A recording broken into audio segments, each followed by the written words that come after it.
It started with a bet. A stupid, drunken bet with my best friend, Jake, who swore that I couldn't last a month at the gym. "You'll give up after 2 weeks," he said, laughing as he downed his beer. "Your idea of exercise is walking to the fridge for another slice of pizza." To be fair, he wasn't wrong. I'd never been the gym type. The thought of sweaty weight rooms and grunting guys flexing in front of mirrors made me cringe. But something about his smug smile that night made me want to prove him wrong. That's how I found myself standing awkwardly in the middle of Titan's gym the following Monday, surrounded by people who looked like they could bench press a small car. My plan was simple. Keep my head down, stick to the treadmill, and pray no one noticed me. Then I saw him. He was across the room, adjusting the weight on a barbell for a client. Even from a distance, he was impossible to miss. Tall, broad shoulders, a sharp jawline, and dark, piercing eyes that seemed to take in everything. His t-shirt clung to his chest in a way that made it hard to focus on anything else, and his shorts revealed legs that looked like they belonged to a Greek god. I was staring. "Need help with something?" His voice startled me, deep and smooth, and when I looked up, he was standing right in front of me, an amused smirk tugging at the corner of his lips. No. I mean, yes, maybe, I stammered, feeling my face heat up. He chuckled, crossing his arms over his chest. "First time here? Is it that obvious?" "Just a little," he said, his eyes twinkling with amusement. "Don't worry, we've all been there. I'm Zach, by the way, one of the trainers here." Of course, he was, because the universe clearly enjoyed testing my ability to form coherent sentences around ridiculously attractive men. "I'm Brandon," I managed to say, hoping my voice didn't crack. "Well, Brandon, if you need any help, just let me know," he said, his gaze lingering on me for a moment before he turned and walked away. I spent the rest of my workout trying, and failing, not to watch him. The way he moved, confident and in control, made it hard to focus on anything else. By the end of the week, I'd figured out 2 things. 1, Zach was the kind of guy who made even the most mundane tasks look sexy. And 2, I was completely screwed. It wasn't just his looks, though those certainly didn't hurt. It was the way he treated everyone, patient, encouraging, and always quick to offer a smile. He had a way of making you feel like you belonged even if you didn't. I hadn't planned on hiring a trainer, but after a particularly embarrassing attempt at the weight machines, Zach approached me again. "Hey, Brandon," he said, leaning casually against the equipment. "How's it going?" Fine," I lied, even though my arms felt like jelly, and I was pretty sure I'd pulled something in my back. He raised an eyebrow, clearly not buying it. "Look, I don't mean to intrude, but I noticed you're struggling a bit with your form. If you want, I could show you a few things." "No pressure." I hesitated. The logical part of me wanted to decline, to avoid the inevitable awkwardness of being coached by someone who looked like he belonged on the cover of a fitness magazine. But another part of me, the part that had been sneaking glances at him all week, couldn't say no. "Okay," I said finally. "That would be great." Zach smiled, and I felt my stomach do a little flip. "Awesome. Let's start with something simple." Over the next few weeks, our sessions became the highlight of my day. Zach was everything you'd want in a trainer, patient, knowledgeable, and surprisingly funny. He had a way of pushing me just enough to make me want to do better, without ever making me feel like I wasn't good enough. But it wasn't just the workouts that kept me coming back. It was the way he looked at me, the way his hand would linger on my shoulder, the way his smile seemed to soften whenever I was around. I tried to convince myself that it was all in my head, that he was just being friendly, but there were moments, for instance, when his fingers lightly grazed mine as he passed me a towel, or when his voice dropped just a little lower when he said my name, that made me wonder if there was something more.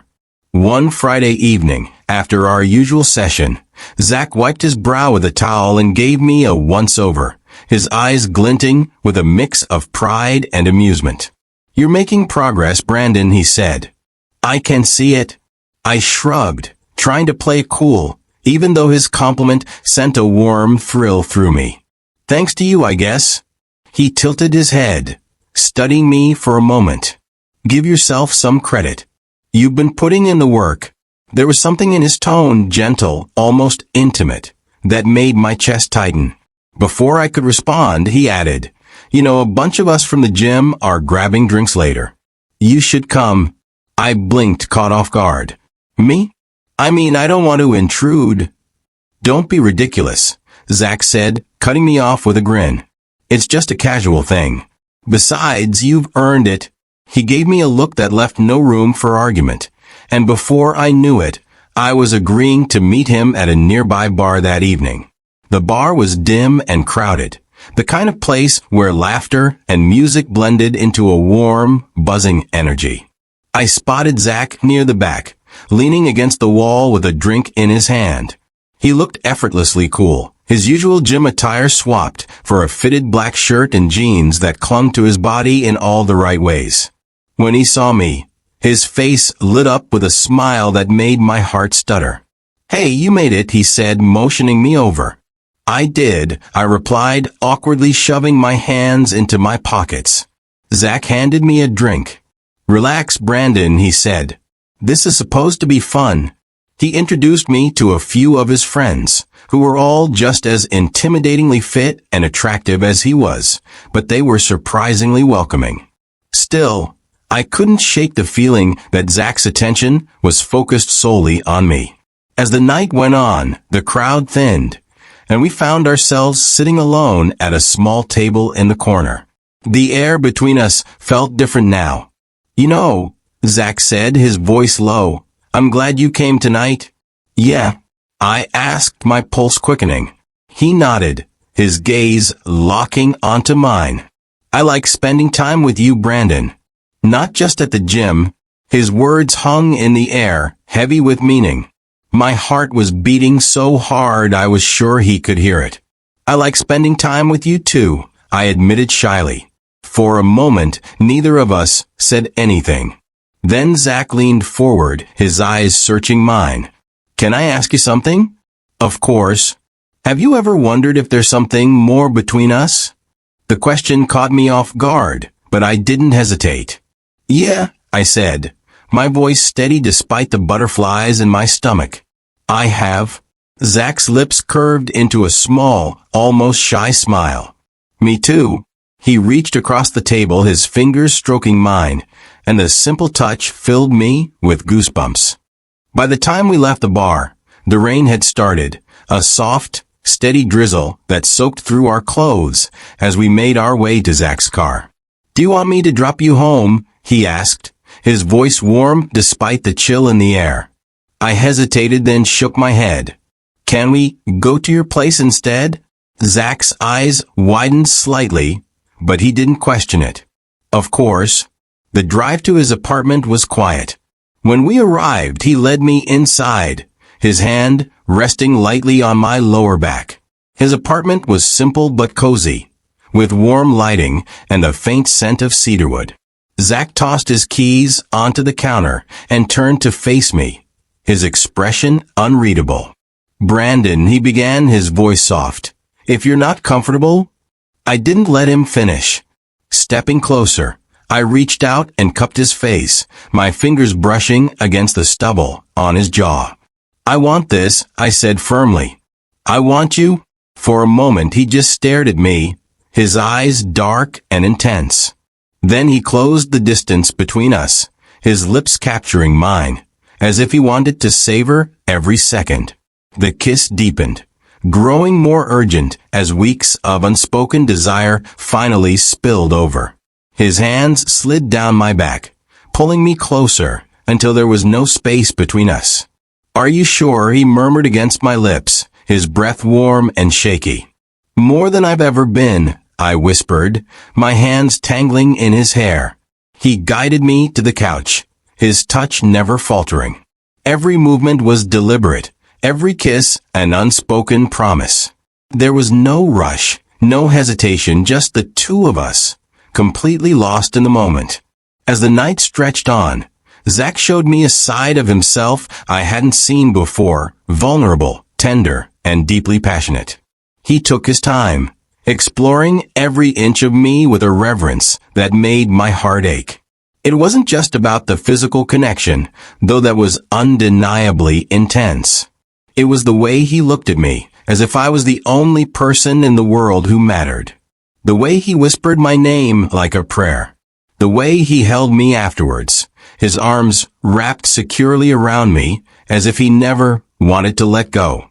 The world outside seemed to fade, leaving just the two of us in our little cocoon of warmth and longing.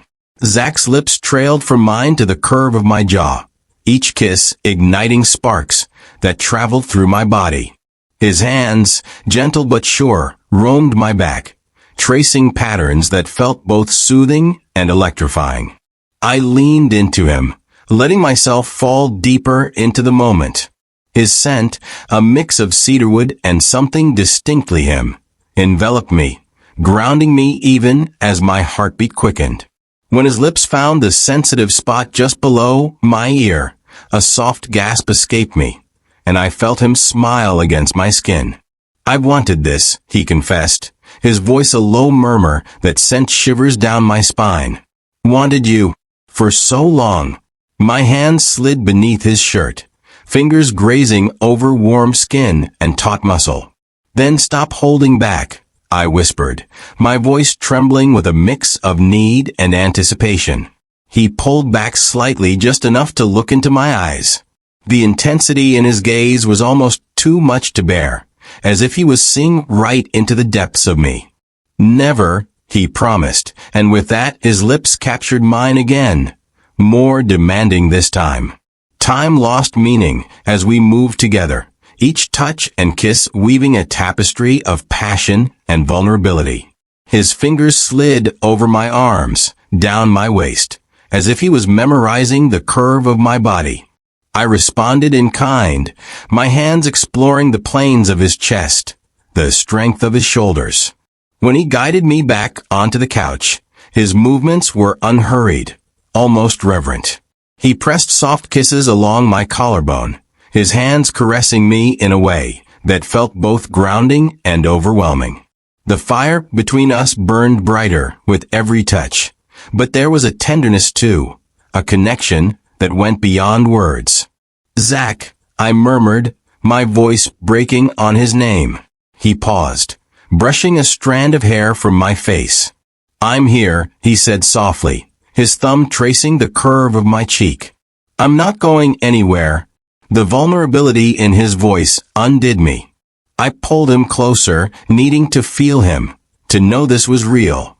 The night stretched on, filled with whispered confessions, gentle laughter, and stolen breaths.